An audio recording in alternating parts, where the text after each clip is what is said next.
Honey, have you seen my gray miniskirt? This question may seem quite innocuous to you, but it was actually the first salvo of the war. Let me backtrack a bit and explain. I have been married to Melanie, a third-grade teacher, for several years now. We had a wonderful marriage before that. And then Tanner happened again. Tanner was my wife's longtime ex-boyfriend. To me, he was just a name. In July, he came back to town for a short-term job and asked me to call Melanie. My bitchy sister-in-law Beth gave him all her contact info. In retrospect, you can tell she took a certain pleasure in it. Beth told me I had to be careful because Tanner and Mel were pretty close. So when Mel asked if I would have lunch with him, I, like a big fool, agreed. Coincidentally, my wife started seeing Tanner almost every day during long lunches at his job while she was on summer vacation. After a month or so, she came to me and confessed. It turned out that they had had a very long, very passionate relationship, which he had cut short when he got a job far away from here. He left her, and she was devastated for a long time. She started to get her life together, dating someone serious again. Then Tanner came to visit her for a week and ruined that relationship after she partied with him for 3 days straight. Eventually, she met and married me. Needless to say, I knew nothing about this story until she confessed to me, saying she was having fun with anyone. We had a fight. I wanted to know what she was up to. She refused to promise to stop having fun with him. He was perfect. She swore she didn't want to lose me and said that if Tanner asked her to leave me, she'd go crazy. Isn't that sweet? She wouldn't stop seeing him because of me, but she'd feel awkward if he asked her to stop being like me.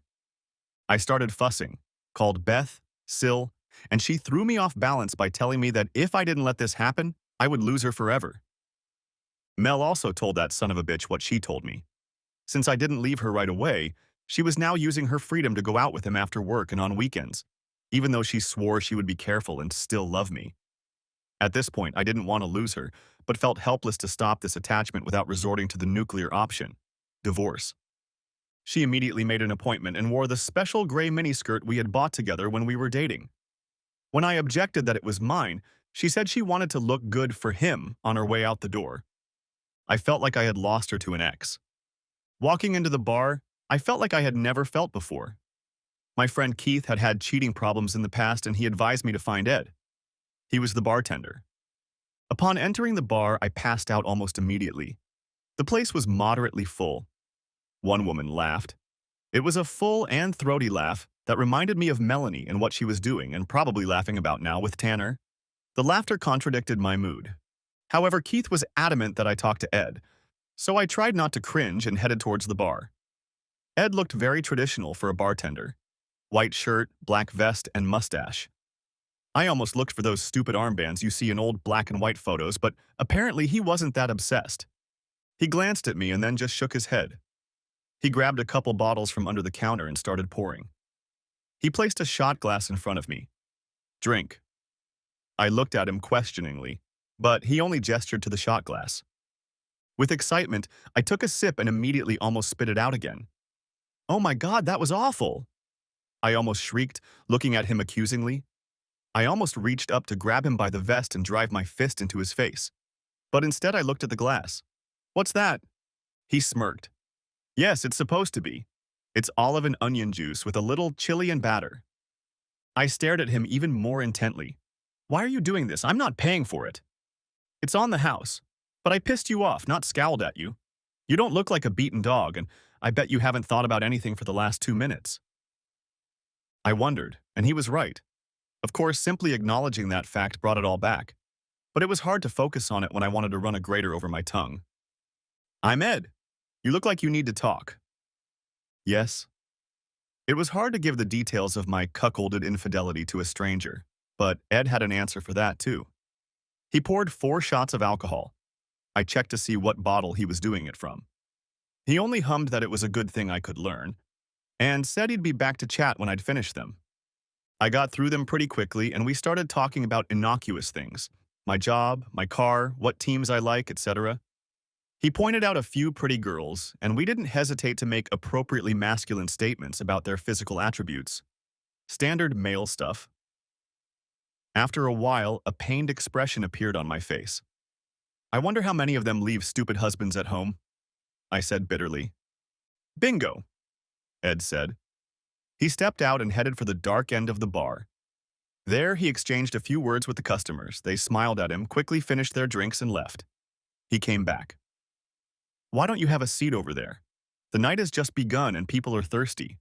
When things settle down, we can talk about it some more. I did just that. He supported me professionally to soften the edges of my grief without going overboard or falling into vulgarity. A couple times I wanted to get up and leave, but I remembered my promise to Keith. After a few hours, the last customers were leaving. Ed gestured to one of the waitresses and she sighed. Geez, Ed, do you ever close? I feel like your therapy sessions are just an excuse not to clean up. At those words, she smiled. Don't be rude to me, Reba, or I'll fire your ass. She rolled her eyes. Promises are promises. She served a couple cups of coffee before she emptied the decanters and began setting things up in the back of the bar, leaving us alone. We started slowly. I started talking, saying only that my wife was cheating on me. Slowly, he started asking questions, quietly and calmly, waiting for me to answer. I didn't really feel like talking about it. In this day and age, it's humiliating to reveal that you're sitting there accepting this situation. I was just going to lay out the bare minimum of facts. However, a funny thing happened. I slowly but surely told Ed more and more. It didn't all come out in one fell swoop. No, it was like cutting out a boil. Every now and then he would ask questions, massage the wound, and then some more pus would come out. At one point he asked a question that ripped my heart out again. It's okay, sir. We'll just cut the wound a little deeper to let the last drops out. It won't hurt in the slightest. It was compassion that made me do it. There wasn't an ounce of pity or even sympathy in the expression on his face. That would have made me instantly clam up. No, it was compassion. I was suffering, so he was suffering too. I could see that my words had hurt him almost as much as they had hurt me. A strange word for another human being, but I guess I'd learned a lot these days. I fell silent and just sat there, embarrassed. He sipped his coffee for a while.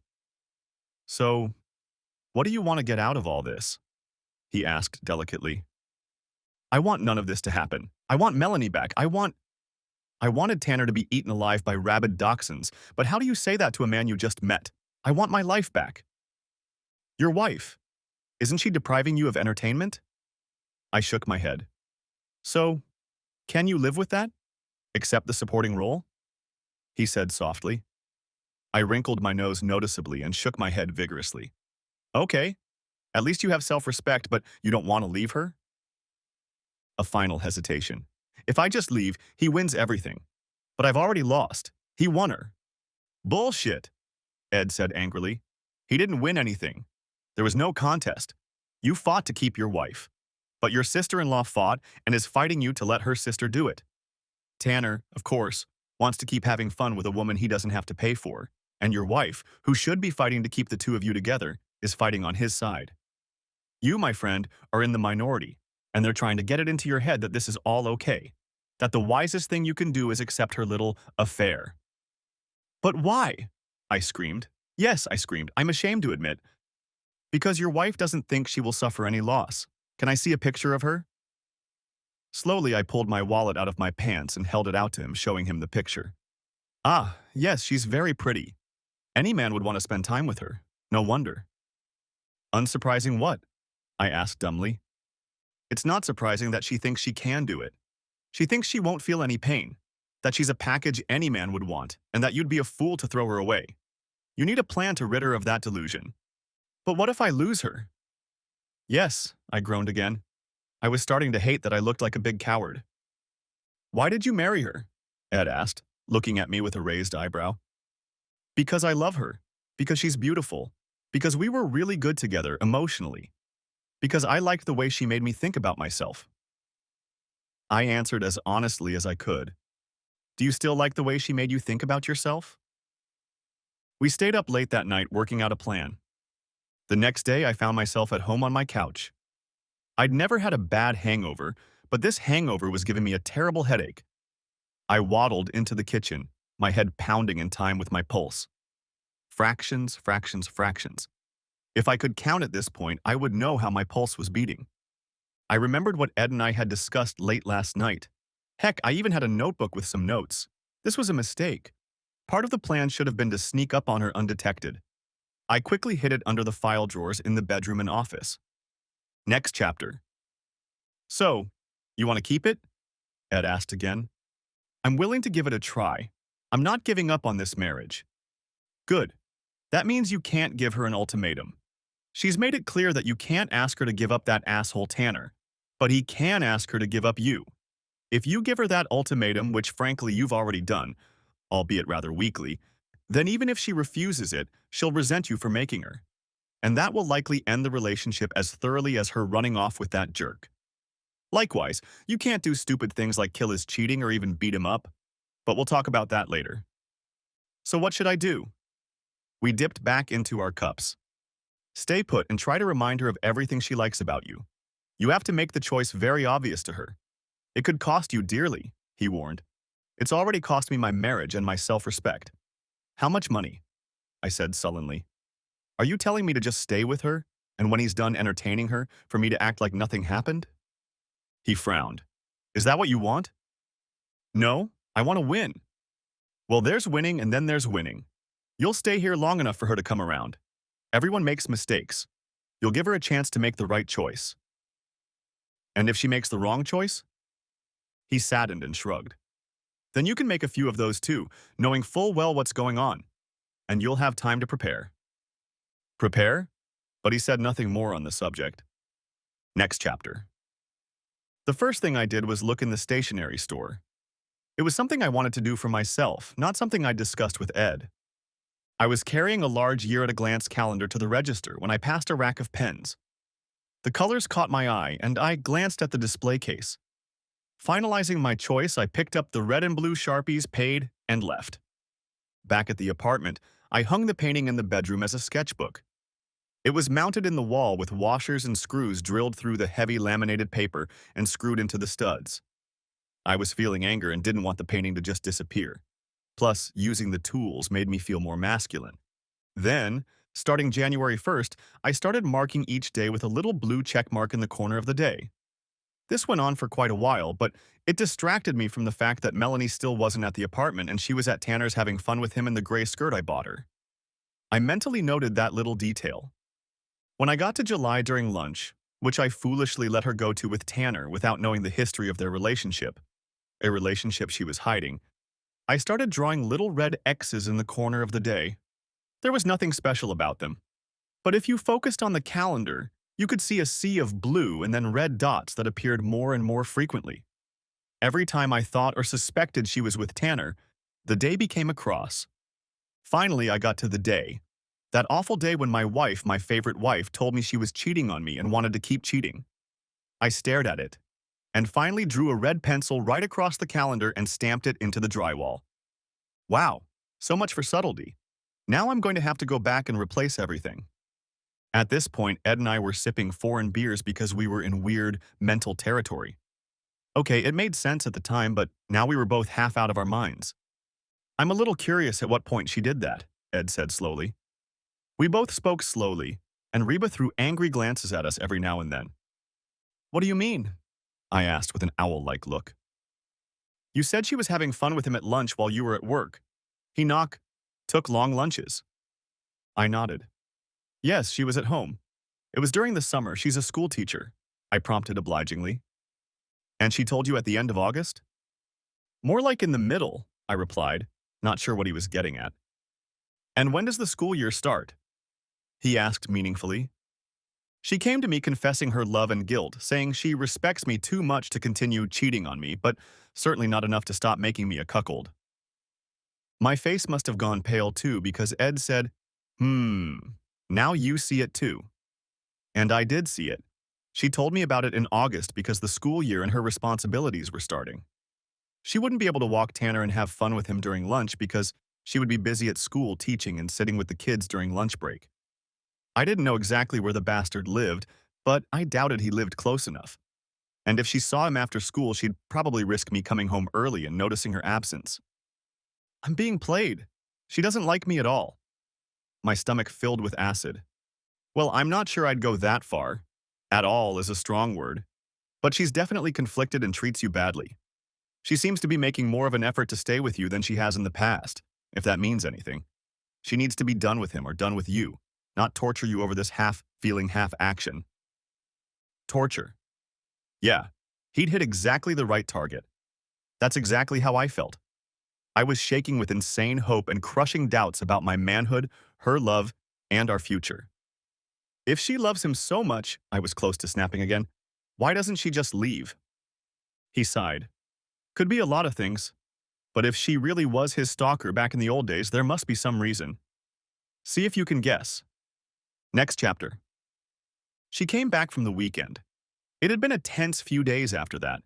She didn't discuss it, though she tried to act normal. I watched a lot of TV and drank a few beers.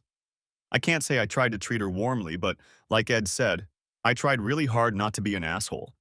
That would only push her away and hurt me. I needed to maintain a moral stance. If she wants to wallow in the mud, that's her decision. I had to show her how bad that decision was. She needed to feel the loss. Things started to get closer to normal, or at least a new normal. We discussed chores, work, and what needed to be done around the house. Honey, she asked, have you seen my gray miniskirt? Why? I wanted to wash it and I can't find it in the laundry basket. She was carrying a large laundry basket. That's because I already took care of it. It's not in my closet. You really need to hang it up so it doesn't get wrinkled. She chided lightly. We were constantly teasing each other, criticizing how the other handled laundry, ironing, folding, where certain things went. A few things. What drawer did you put it in?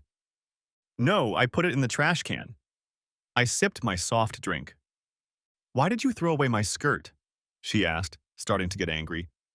Because it wasn't your skirt. It was my skirt. You gave it away. And when I looked at it, it was all stained and dirty and I never want to see it again. She stared at me for a while, covering her eyes with her hood. Is there anything else you want to throw away? She asked reproachfully. Not now. I didn't take my eyes off the TV. I decided to lay a few more cards on the table. You said you'd be very careful, that it was just sex. That's all well and good, but I realize that careful means damn secret. If I find out someone saw you with him, if I find out you were walking with him in the park, I'll hire a lawyer right away. I want that to be clear. You've made my place in your heart perfectly clear. She raised her hand to stop me, but I continued. Yes, you want to feed his ego and make him feel like a conqueror. It's so incredibly painful I can't put it into words. So if you have any hope of us staying together, you go to his house, have some fun with him, and that's it. That's out of the question. If it's an affair, it's best to leave it at that. But if you start dating him and going out in public with him, it's over. Period.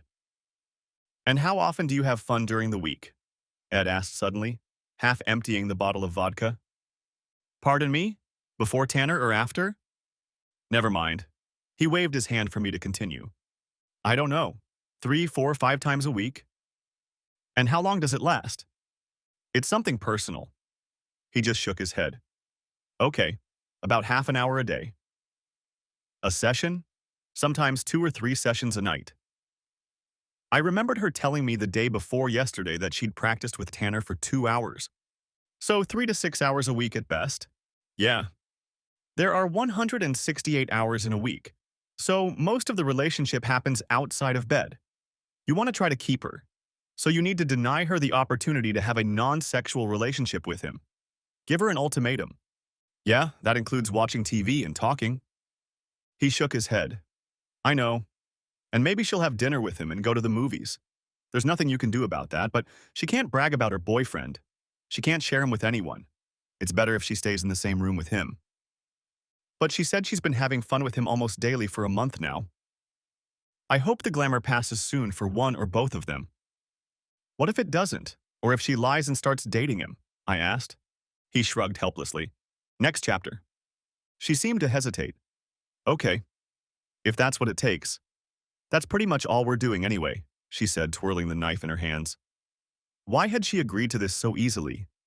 That raised even more questions. She watched me for a few more minutes and then went into the back room. She stayed there for a while. When she left, she went into her room, changed her clothes, and walked out the door. She didn't tell me where she was going, but I knew. She was going to Tanner's. I rose tiredly from my chair, went to my office, took a red pencil and put a little red X in today's square. That was, as they say, the first salvo. I showed her the whip. Now it was time for the carrot. That's not quite accurate. My time off work was a mixture of carrot and stick. It was time to go shopping and take the initiative. For a change, she came home after work and immediately sat on my couch. I'm sorry. That was inappropriate. I promised to let you know where and when I was going, and I broke the agreement. She wrapped her arms around me and gave me a long, lingering kiss. Thank goodness I could taste the toothpaste. The arrangement. There was no agreement. She'd acted against my wishes and justified it to herself. But now I could see she wanted to continue her story about something, so I decided to interrupt her conversation and lick it all off first. Yes, and I wanted to apologize too. Here. I pulled out a large gift bag. She sighed in surprise and opened it. Inside was the attach case she had long hinted at as a potential birthday present. Since I was pretty thick with hints and innuendos about the gift, she had to tell me straight up exactly what she wanted. I just want you to know that I appreciate you so much more than anyone else. And it's going to be a cold day in hell before I buy her any more clothes just so she can wear them on that ass. She notices what I'm working on. Wait a minute, that's not your old laptop. No, my bad, I said with an indifferent look. Since you won't be around that much, I figured I needed something to distract me. I stared at her, hesitant to make a single remark. I went to Best Buy and bought one of the more expensive models and put it on our card. She stared at me intently, and I could see a million comments swirling around in her brain. Well, he certainly looks handsome. She paused again, fighting herself. Well, you've been so kind to Tanner. I guess I can't complain, can I? No, you can't, I said bluntly. And I'm not a very good sport. I still want you to stop seeing him. She hesitated and pretended she hadn't heard. A very nice gift. So, what do you want for dinner? Oh, by the way, she started again. I interrupted her again. Here. I slipped an envelope into her hand. She blinked in surprise. What's this? Is there anything else in here? Oh, nothing much. These are the tickets I bought to see Blue Man Group at the theater this Friday. Mel stared at me, clearly shocked and discouraged. I wish you had warned me ahead of time. I already had plans for this Friday. She actually looked me in the eye when she said that. Next chapter. Like I'm bribing my wife, I said glumly. Ed wrinkled his nose. How many women marry bums off the street? Women need breadwinners. People who fulfill their needs. So you make sure you buy her wine and dinner, socialize with her, take her out on dates, and make sure he can't do the same. He took a big sip and continued. Besides, if all your friends see you doing all this for her and things go wrong. He hesitated, and I nodded. Twice that week I asked her out to dinner and dancing. Twice that week she told me she was going to move Tanner's ashes. Mostly she was only gone for a few hours. After all, these were work days and she had a lot to do during the day. Every day after she returned, I would go into the laundry room in this outfit and this laundry would go into the trash. I don't think she noticed it, at least not yet. Every time she came back, she acted a little guilty and didn't describe what she had done. I didn't pry for details. I just asked, "Did you go out with him?" And she always answered, "No." That was enough, for now. The next day after lunch, Melanie sat in front of a huge pile of papers on the kitchen table and hastily corrected them. As a school teacher, she had to bring home and correct a lot of homework. She had tests and lesson plans, and she had a busy week. When she saw me, she smiled and pushed back the chair next to her to stack everything. Back in the good old days be damned, those were the good old days, we would sit together, and I would help her muddle through, making funny remarks about her students and checking each other's math. It was one of our many bonding moments. I walked over to the refrigerator and grabbed a beer. Honey, I'm so glad you're here. I'm just swamped with work. I have 3 lesson plans to do and a test tomorrow, and I'm swamped with homework. From the look on her face, she didn't understand a thing. That was what we were doing. It was our work together, and she was putting me in a difficult position. I liked helping her. I liked supporting her. It was one of those little things we shared together. But if I helped her, then by doing so, I'd make her fun with Tanner easier. Sorry, honey, I'm a little tired, and I need to do something on the computer, I said regretfully. Baby, I could really use your help. I know, but I'm tired. And the reason you're behind has nothing to do with me. Wait a minute. You've asked me out twice this week. You're just as much to blame for that as I am. Frowning slightly, I considered this, then picked up the papers and stacked them in a stack. I separated a quarter of the stack. You're right. I'll do it in the office. And if you get behind, I'll be happy to help you. But only then. Can't you just sit here and do them? She asked sadly. Okay, I agreed, and did more than I offered. We had a good time, but the gargoyle looming over our marriage was not out of her mind. And that time, I relented. Friday came and she was once again dressed in one of her best outfits. I was sitting reading a book when she walked into the living room. This is your last chance. Blue Man Group isn't coming until this weekend. I can promise you'll have a much better time with me than you did there. You'll get dinner and a show. She only smiled slyly. Yes, of course. Honey, I don't see why you don't just move the date to Saturday. I'm only going to sleep over tonight. I can't. I didn't go into detail as to why. Well, I already made that promise, so I made a mental note to draw a red X for this night. She kissed me on the lips and walked out the door with a small overnight bag. Yes, I was seething with disappointment, but I didn't lose my temper. I had places to go and things to do. I woke up late the next morning, and to my surprise, Melanie graced me with her presence. I freed myself from the sheets. Her side of the bed was untouched, so she didn't lie down with me. But she was making breakfast. I glanced at the clock. Late breakfast. I wandered into the bathroom to relieve my bladder a little, brush my fangs, and wash my face. As I was brushing my teeth, our landline phone rang. Melanie answered the call. She spoke cheerfully for a few moments, but then I heard a note in her voice and the tone instantly changed. She quickly curtailed the conversation. I saw her in the mirror. She was looking at me with indescribable surprise. That was Abby. She said they had a great time with you at Blue Man Group last night. She paused. You didn't tell me you invited Abby and Ryan to go in pairs. No. I poured some shaving cream and started smearing it on my face. She wanted to know why I wasn't there. They were surprised when I wasn't there. You didn't tell them I was busy? No. I started running the Mach 3 razor over my skin. What did you tell them? She asked cautiously.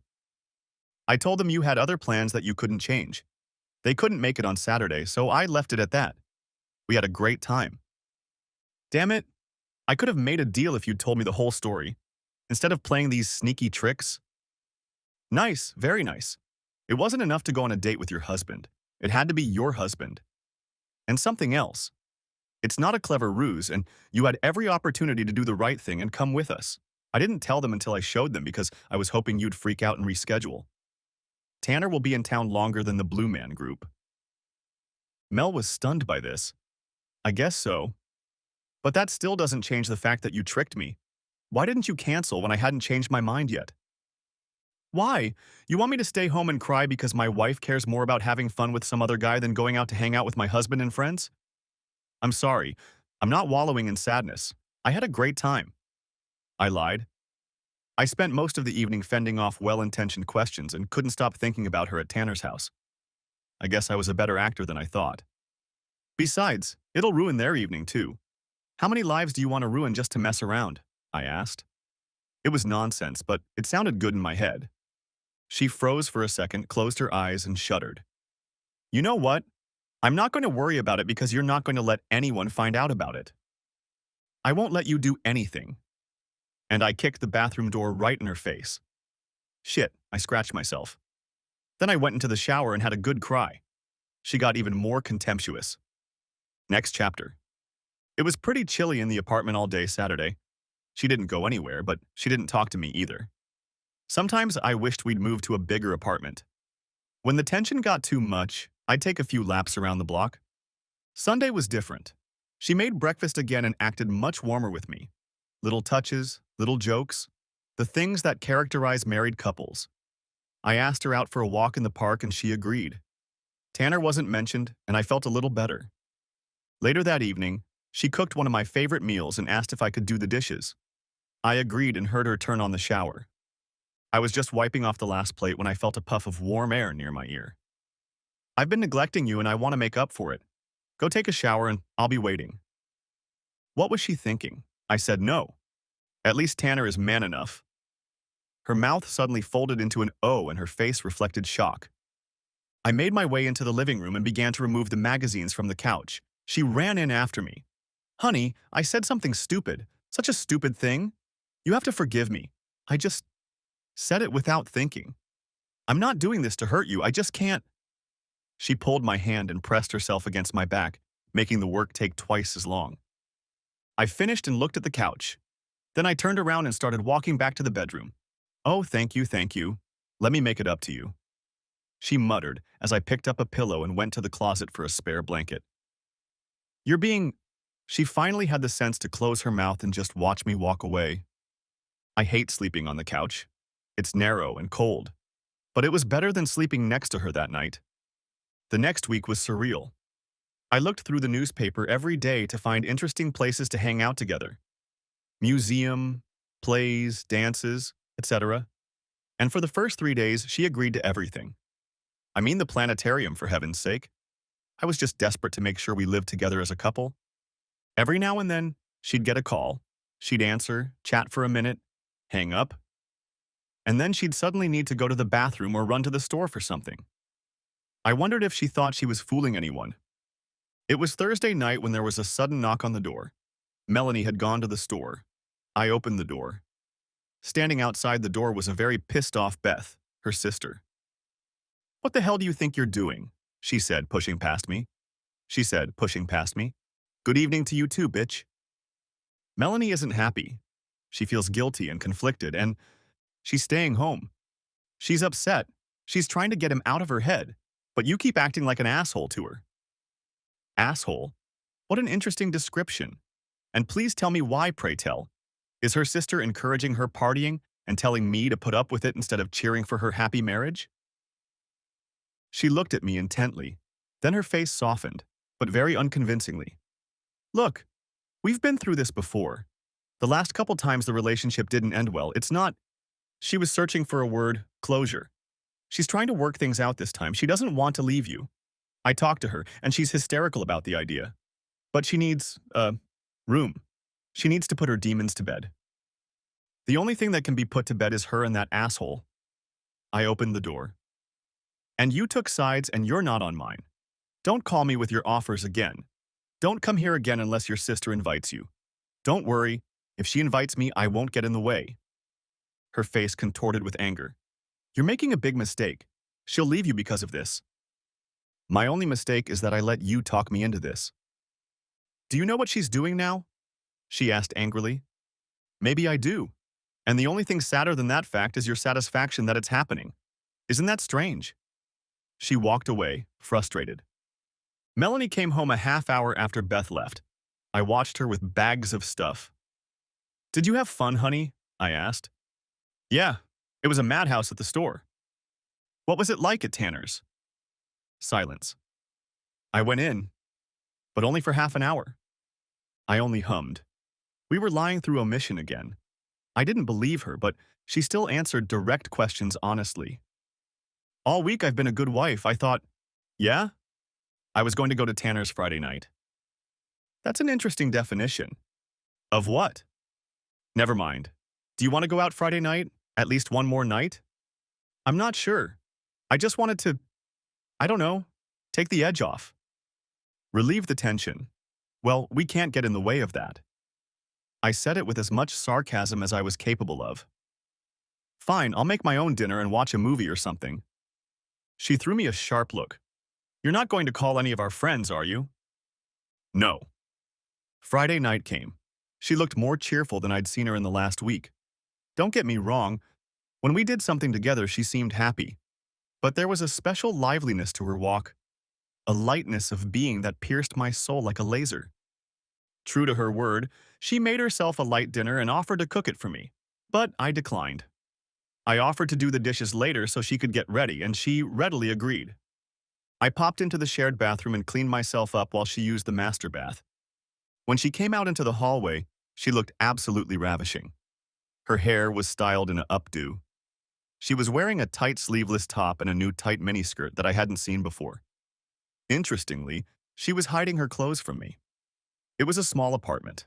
She had stockings on her lush legs and black stiletto shoes with a little gold metallic bow on the front.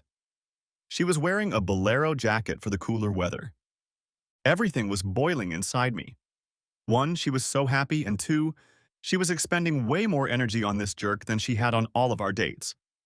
She headed for the door a little before 7 and was surprised when I joined her on the doorstep. We walked down the stairs and headed for the parking lot. "Where are you going tonight?" she asked. "To Mitchell's Steakhouse," I replied, as I got in the car and put the key in the ignition. "It's a very expensive place. We've already spent so much money." She started to complain. "That's you telling me. And it's even worse since I'm treating your parents." I closed the door. I was already backing out when a completely white Melanie rushed behind my car, arms at her sides, trying in her heels and miniskirt to skip behind her before I pulled away. I can't describe the look of horror on her face. She quickly ran up and tapped on my window. I lowered it, slightly annoyed. "You're just kidding, right?" she asked in exasperation. "No. We haven't seen them in a while, and I hate having dinner alone. That's why I invited them over when you'd already planned everything." "And what did you tell them?" "Nothing. I didn't say you were busy. I didn't even say you were coming. Is that okay with you? I'm late as it is." "You told them I wouldn't be there?" She was almost shouting. "No. I didn't think it would matter. You're an asshole. Calm down. The neighbors are watching. Do you want me to tell them why you can't go out to eat with them?" "You have to call them. You have to cancel the meeting." "No, I don't have to do anything. It goes 3 ways. I'm going to dinner with your mom and dad. They're probably already there. The second option is for you to join us. As my wife, you're always excited about my plans. Third option, you can call mom and cancel dinner. But she'll ask questions." The thought horrified her, and I had no idea why, though I could be sure I'd thought about it. "Okay, come with me." "I can't go like this. I look like a whore." "No, you're the one who looks," I said. She threw a dagger-like look at me. Wasting no time, she pulled out her cell phone and started to back away from me toward the apartment. "Hey, Mom, I'm sorry, but he's so late tonight," I heard her say as she, bouncing up and down, started running up the stairs towards us. I think someone had forgotten her clothes. Dinner didn't go too badly. The trip there was just disgusting. She wore one of her interview suits and changed her makeup to a much less evening look. It took her every minute of the drive to remake herself. At one point, while we were still sitting there, her phone rang and she jumped up as if a live wire had touched her. She just reached over and turned off the sound, and then unplugged the phone. I got a lot of furtive looks from her. It was obvious that her mother picked up on her tension right away. She asked about her half a dozen times. I liked her parents. Wait, let me change that. Compared to how I felt about their promiscuous daughter and her sister, the slight tension of dealing with two people was a mere trifle. It was amusing. Every time the topic of conversation changed and I decided to start or ask a question, Mel would tense up, not knowing what I was going to say. Another grain to the mill. It was obvious that, unlike their other daughter, Beth, they had no idea what she was doing, and she was terrified that I would tell them. Of course, the subject of grandchildren came up. "We're not ready," I said, startling all three of them. While we were young, I had been set on procreation from the start. He says he's having trouble at work, and we want to make sure we're financially secure. Melanie tried to save herself. Of course, we listened to the old tales about how no one is financially ready for children, and things sorted themselves out. I nodded and ordered another bottle of wine. At least the steaks were good. If the trip there had seemed cold to me, the drive back might have liquefied the carbon dioxide. "How could you do this to me?" she hissed as soon as we got in the car. She asked me all sorts of questions in the bathroom. I nodded. I told her we were having a hard time. "Well, at least you didn't have to lie." That was the end of the conversation. When we got home, she ran into the house, and within 5 minutes, she was outside with a bag. "I'm going to go entertain him," she growled to me as she passed me on the steps and left. Next chapter. It was business as usual at Ed's house. I'd stopped by there a couple times when Mel was having fun with Tanner, just to chat with him, get advice and moral support. I liked the atmosphere of the place, and I wasn't as depressed as I used to be. Knowing that someone was on my side, that I wasn't alone, made a difference. Ed placed a gin and tonic in front of me, and I gingerly took a sip. He only grinned. How are things on the home front? Her parents don't know. I'm not sure if it's because she's cheating on me or if it's because she's cheating on me with Tanner, but she was horrified that I'm having dinner with them tonight. He wiped his glass with a napkin. And what does that get you? He asked, watching me closely. I sighed. Nothing. If I have to blackmail her into being a good wife, the marriage is already dead, and I can pick up the papers today. I sipped from my glass. But isn't that what I'm doing now? The bartender frowned slightly. It looks like it, but there's a difference. You're just putting her on notice of the natural consequences, if and when it comes to light. You're not so much threatening her with exposure as you are making her worry about her own lies. She doesn't think I have the courage to expose her and kick her worthless ass out. But she doesn't want it known. Ed wrinkled his nose. Well, that's something else for you to think about. I nodded, finished my drink, and left. I was surprised as hell when I woke up and saw Mel. The drink must have had a stronger effect on me than I thought. I double-checked to make sure it was really Mel. Isn't that sad? She looked at me with a smile on her face and a hint of regret. I'm sorry for what I said yesterday. You just... I saw the flash of anger leave a mark on her face. Caught me off guard, that's all. You keep making things harder than they need to be. I want to try and fix things, make them the way they used to be. Can we fix anything? Have we screwed things up so badly that nothing can be fixed anymore? Maybe. I paused. It was easier if I didn't look at her. I've planned a trip to Memphis for next weekend. You and me. Nice hotel just off Beale Street. Barbecue, live music, steamboat ride. Sounds wonderful. Honey, can we afford it? Probably not. She tensed for a moment, then pressed a little closer to him. Okay, let's do this. When are we leaving? I'll drive you to work Friday morning and pick you up after school. It was a good day. She made breakfast again and did the laundry. She'd been paying more attention to that lately, probably because she'd lost half her clothes. I canceled her Victoria's Secrets card, but she didn't say a word. Lunch passed in silence, and I decided to wander around the neighborhood and change the oil in our cars so there would be something to do. I had a lot to think about. She hadn't said a word about Tanner after this morning's revelations, and I didn't want to ask. Finished, I showered and thought about it. She hadn't made any promises. Maybe it had something to do with her parents? Guilt, regret, love? Finished, I approached her in the kitchen. She was starting to make dinner. Why don't we just grab a couple of hot dogs at the movie theater? I suggested. What? She looked at me hopefully. Why don't we go to the movies? Let's go on another date. That thriller you wanted to see came out last week and we haven't had a chance to go yet. She smiled after a brief hesitation. Okay. It'll save me from doing the dishes. The movie was everything you'd expect it to be. A ghost, a murder, and an unhappy wife. A movie about revelations and knowledge about people. Even before the second reel started, it was clear that the husband did it. This movie was also a revelation for me. In one scene, the wife on the screen walked to a closet that reflected the room behind her. She opened it and took out a small box. When she closed it, the glass reflected an obviously dead woman. The director hadn't turned on the music before this shot, so it came as a complete surprise. Melanie didn't jump. I'm sure there are many explanations for this, but I chose the simplest one. I was tired of grasping at straws. She approached me in bed that night and I pushed her away. It's a little early for me. She looked sad. Let me know when you're ready. I rolled over onto my back and fell soundly asleep. Memphis turned out to be everything I'd hoped it would be. Not exactly a tourist mecca, but the food was good. Beale Street was a lovely pedestrian alley with bars up and down, where you could always get a drink and find company. The music was phenomenal. Everything would have been perfect if I hadn't wanted to go with someone. Friday afternoon, I carefully loaded my stuff and drove to the airport, completely forgetting to stop by the school first. Seemed like a small thing, but strangely enough, I didn't care. To avoid wasting money, I turned off my cell phone so I could enjoy the trip without any distractions.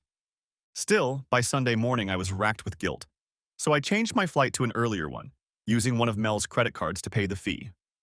Back home, I turned on my cell phone and noted that I only had 6 messages.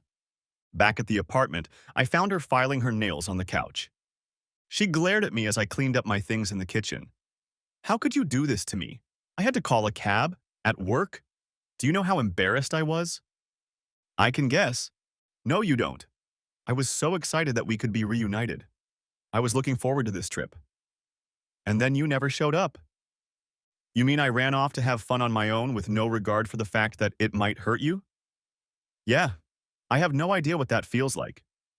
She looked like I'd punched her in the face and then flushed with anger. Why are you being so difficult about this? I told you I was getting rid of it. No, you were putting him in your system. You had a lot more fun with him than you did with me, and I know you've been seeing him and going on dates. Her eyes darted back and forth. What are you talking about? About that movie. It was a thriller, and you didn't jump up once during the scary scenes. Not once. Why? She switched to another topic. You're changing the subject. Why are you trying to drive me into Tanner's arms? I think if you didn't want to lose me, you'd treat me with more respect. I stared at her for all of 5 seconds, then laughed in her face contorted in bewilderment. You want to lose me? A smirk appeared on my face. I wasn't sure of my expression. Lose you? You know, for a while, I thought I was losing you to Tanner, that guy was stalling for time to become my partner. But you know what? I was wrong. I tried to put my thoughts into words. The Greeks used that little garland to signify victory, and the only person who can put it on your head is your partner. So I never lost to Tanner. I never fought Tanner. I fought you. You ripped that wreath off my head and decided to put it on yours, and that tells me everything I need to know about our relationship. You, she began. Leave it alone. I grinned. Yes, I was definitely grinning at this point. Then I snapped my fingers in a dismissive gesture. Come on, run to him. Because I've been thinking a lot about what you said to me. If everything you said is true, then I have nothing to worry about. If Tanner wanted to marry you, he would have gotten you a long time ago. He doesn't. He's had every chance. Your first relationship, your second affair, and now this one. So I can worry about you running off with Tanner, but I don't have to worry about him picking you up. He just wants to have fun. I'm sure he's pretty turned on by the fact that he comes along and ruins your relationship, and you're obviously stupid enough to let it happen. Her face turned ashy, and her mouth opened and closed several times. You don't know what you're talking about, she finally squeezed out. Of course I don't. I turned away and picked up my beer. As I rose to my feet, I heard the rustle of fabric, the jingle of keys she was hastily retrieving, the clatter of her purse against the counter, and the slamming of the front door. I sighed. Like a dog returning to its vomit, I'd had plenty of time to process everything she'd said and the way she'd acted with Tanner. Every time he came into her life, she'd drop everything and run to him to be his whore, and then he'd leave. That thought stuck in my head. She never left him. Muttering curses, I grabbed my car keys and headed for the door. Even on a Sunday afternoon, Ed's place was crowded. The jukebox was playing tunes, and a man sat behind the bar talking quietly to a couple customers. Seeing me upset, he interrupted and headed over to the waitress stand to greet me. I was seething with rage. What's the matter? Was all he could mutter before I reached out and grabbed his stupid black vest, half dragging it over the counter. You knew. You knew from the beginning. I almost yelled at him. As my words echoed out, I realized the bar had grown quiet except for the music coming from the jukebox and the distinct sound of chairs being pushed away from the tables. The hair on the back of my neck stood up on its own as I felt a huge figure looming behind me. Everybody calm down, Ed said softly. My man is not having a good day today. I slowly let go of him and stretched my arms out in front of me, letting him know I didn't want any trouble, especially in the amount of trouble the regulars seemed ready to dump on me. Ed looked over at Reba, who was just putting the bottle back on the shelf. Jesus, Mary and Joseph, were you going to hit him with a bottle of Glenfiddich? He's not such a good customer. He'll get the stick. If you're going to hit somebody with a bottle, hit that rowdy Lenny. He keeps the place afloat. There was a trill of laughter from the crowd, and things seemed to calm down. I no longer felt that I was about to be unceremoniously thrown out into the alley more or less unharmed. He looked me over and invited me into a dark corner. He placed a glass in front of me. Care to enlighten me as to what that was? He asked cautiously. He was annoyed, and I can't say I blame him, but I was still upset myself. You knew, I said in a barely contained whisper. You knew he always left her behind. You had to have seen it. You guessed about the school. You knew she wasn't going to... I felt like crying again. Not because of Melanie, but because of the cherished dream I'd lost. The time before Tanner. Of what could have been. What I wanted to be again. Somehow in the last few weeks it was no longer about Melanie as a person, but about wanting to have a dream again. Melanie as an idea. Ed sighed and nervously wiped the top of the bar top with a rag. I'm afraid I haven't been honest with you. It was never about you two making up. I knew it was a pipe dream. Then what was it about? I asked bitterly. It was about getting you to the point where you could move on with your life, and the election, these tricks. I wanted you to have a metric, a way of counting. Every time she decided to leave, every time she decided not to be with you, I knew it would help you figure out what you needed to do. I never had any hope for your marriage, not listening to you. But maybe I could have helped. By making her choice so obvious. I didn't let you tease yourself with false hopes when she fooled you with half promises and assurances. Then why didn't you just tell me to divorce her? Would you have divorced her? I reflected on my reasoning a few weeks ago. No, I admitted sullenly. But you helped Keith's marriage. I almost groaned again, but I'm proud to say it didn't come to that. Keith's wife had a brief three-way affair with a coworker. Yes, she did wrong, but she felt guilty. And he was competing with a real person. It wasn't a months-long secret affair with a longtime lover. How do you compete with a dream? How do you blame someone who has no remorse? I took the glass and exhaled slowly. She's an addict, I said. Ed nodded sagely. If you look at it like a drug, it all makes sense. The sneaking, the choices she made, the lies she told when the pressure started to get to her. But how can someone become addicted to another man? Is he really that good in bed? I asked. Ed shrugged. I think he's pretty good. But there was this scientist named Lawrence. He worked with baby geese. He incubated some eggs and they imprinted on him, not the goslings. They treated him like he was their mother, simply because he was the first one they saw. My guess is that Tanner was a first for her, and she reacts to him a bit aggressively. I'm not versed enough in psychology to understand exactly what's going on, but it sounds like she's addicted. So what am I supposed to do now? What happened? And I explained to him what happened. So she ran off to Tanner's. I nodded. But it's not entirely unexpected. She made that clear. But now you know it was always her choice. And only she could have made it, not Tanner, not Beth. You didn't fight Tanner. You fought her. And how can you win that fight? Sadly, I just shook my head. I stayed another hour or so. Ed and a few of the guys sympathized with me, and I felt like it was over. As I pulled up to our parking lot, I was surprised to see her car parked there. I frowned. This was unexpected. What was even more unexpected was that the crying black-haired girl wrapped her arms around my waist and pressed herself against me as if her life depended on it. It was... he... I came in there, whimpering, and he said to call, but I didn't call because... Stream of tears. If you're having trouble keeping track of it all, you'll understand what I went through trying to make sense of her sobs, gurgling sounds, and the fact that she was pressing her face into my collar as she said all this. Eventually, I managed to calm her down enough that she was able to hold a semi-reasonable conversation. I was so mad at you for saying that. Anyway, I got there and he wasn't expecting me because I was supposed to go to Memphis with you. And it was too humiliating to tell him that you... Get back on topic, I said curtly. You drove me there. I let it pass over my ears to see what this was about. And I went to his house because he's a guy who doesn't have to lock his door. And, yeah? I was getting bored already. And Bet was there having fun with him. She started wailing some more. I pressed my lips together and nodded understandingly. So that was her point. What? She looked up at me from her tissues. I was wondering why she was so insistent on talking you into entertaining him. Why she was trying to get me to roll over. What? She repeated. Had she always been so stupid, or was I just now noticing it, blinded by her good looks? I mean, he probably entertained her first, and she must have given him your digits since you two have such a history. I guess if she wanted Tanner, she should have sided with you. Why would she do that? She knows he's me. She clenched her jaws. I threw a look of disgust at her. I guess someone couldn't shut their damn mouth about him being perfect and good old sis decided to give it a try. She was clearly devastated by this, and I tried to elicit even a glimmer of sympathy from her, but I couldn't raise a spark. And? I pressed. She lowered her gaze to her hands resting in her lap. And nothing. Really?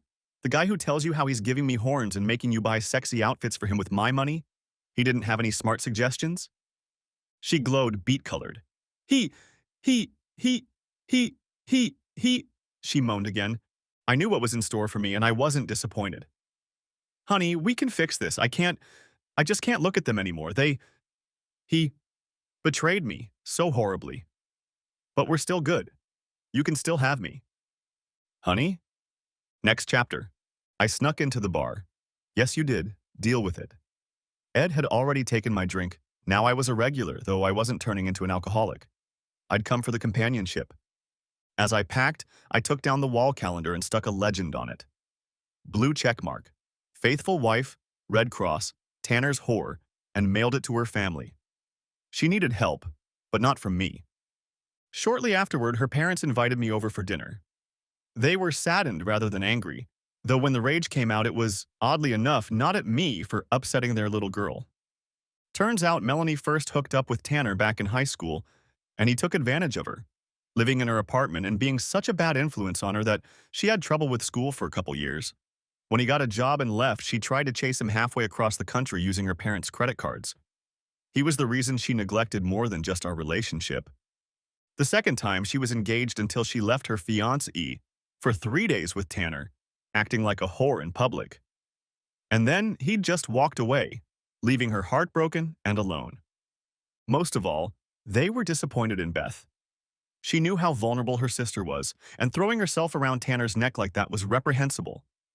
I sensed that reconciliation with them and their parents would be a long time coming. They shook my hand, hugged me, and wished me well. There was no doubt about what I would do. The only thing that surprised them was how patient I had been with their daughter. She doesn't deserve you, her own mother said. You can't think of a worse criticism from your own kin. 3 times she'd had the chance to confront her hormones and not take the cruel piece of shit, and 3 times she'd failed. I've been patient. Everyone makes mistakes, but she seemed to keep making them, and I wasn't about to replace myself while Tanner was in town. I wasn't losing to Tanner. She was losing. Speaking of Tanner, I approached Ed about providing me with an alibi. He flatly refused. You can't do that? Why not? Because it's bad for your soul. I thought about that for a moment. All in all, I'm a pretty good person. I think I'll risk tarnishing myself a little. He looked at me. Revenge doesn't do any good. Justice, on the other hand, is another matter. Apparently, after learning the details of my little problem, he took a couple of his patients/patrons/friends, now those distinctions are very blurred, and they did a little research. It turned out that Mr. Tanner, in addition to being a perfect match for a rather dementia-prone woman, was also a civilian contractor for the local military base. They were responsible for remodeling the entire IT structure in some of the buildings, and surprise, surprise, they were way behind schedule. Jim, who worked on the base, thought it was a suspicious embarrassment and discussed the problem with the Waste and Abuse Department. In the Army, long lunches were not considered a crime, except when people started to take notice. Suddenly, soldiers and other civilian contractors were being asked a lot of questions. The atmosphere became tense. People had to work harder and explain themselves more. This caused a stir on the job, and because Mr. Tanner's abuses were mentioned by name and he bragged about his midday entertainment, coworkers accused him of ruining a good job. Ed talked to the congressman whose son he had helped get into an unpleasant relationship, and the congressman talked to the base commander. The company was put on notice. Tanner's name was mentioned prominently. Hank, a trucker, stopped by the town from which Tanner had originally moved. Since he was here temporarily, he decided to look around. It turned out that Tanner had a steady girlfriend there with whom he was in a very serious relationship. So much so that he visited her monthly. From what I understand, Hank decided to tell a couple strangers in the coffee shop that this bastard named Tanner was entertaining girls left and right at his job in Columbus. That his girlfriend happened to be at the table next to him was pure coincidence. Judging by her comments and Hank's questioning, she possessed a far less malleable and patient character than Melanie. So that's it? I asked Ed. In exchange for my marriage, he might lose his job and his girlfriend? Seems like a pretty bad trade-off for my marriage to me. Ed shrugged. I understand how you feel, but we're doing what we can do, not what we'd like to do. And Karma knows how to handle the Tanners. Besides, it wasn't just him. I nodded. Melanie had her own karma. She hadn't taken the divorce well, and it got worse when she found out how much debt we'd accumulated. It seems, as with adultery, if your partner accepts your purchases, they should be used equally. And barring some cash advances she didn't know about, we now had a lot of debt. My job had a lot of potential for growth. A teacher? Not so much. Psychologically, she was a wreck too. When Tanner left almost overnight and almost simultaneously with me, she didn't take it well if the hospital insurance claims were to be believed. I'd like to believe it was because I'd abandoned her, but I was no longer inclined to be self-delusional. Since her parents had practically disowned her after she had foolishly left her marriage for Tanner, she had to move in with her sister. I wished them the mutual rebuke they deserved. As for me, I got over Melanie pretty quickly. I was in no hurry to date a girl named Tess, but you can be sure we talked a lot about our exes. Epilogue. I finished my drink and decided it was time for a snack. Tess was busy today, and I was a deer. After eating, I decided to go to the movies. I was in line to get my ticket when I saw him. It was a guy with a lost expression on his face. He was wearing a wedding ring, but he came to the movie alone. The traces of self-loathing were all too familiar. I walked up to him. Hi, you don't know me, but I do know you. I used to be you. You look like you could use a drink. Why don't we ditch these stupid movie tickets and go see a guy I know? His name is Ed. The end. Thanks for watching. Hope you enjoyed it. Subscribe to my channel and stay tuned for the next videos.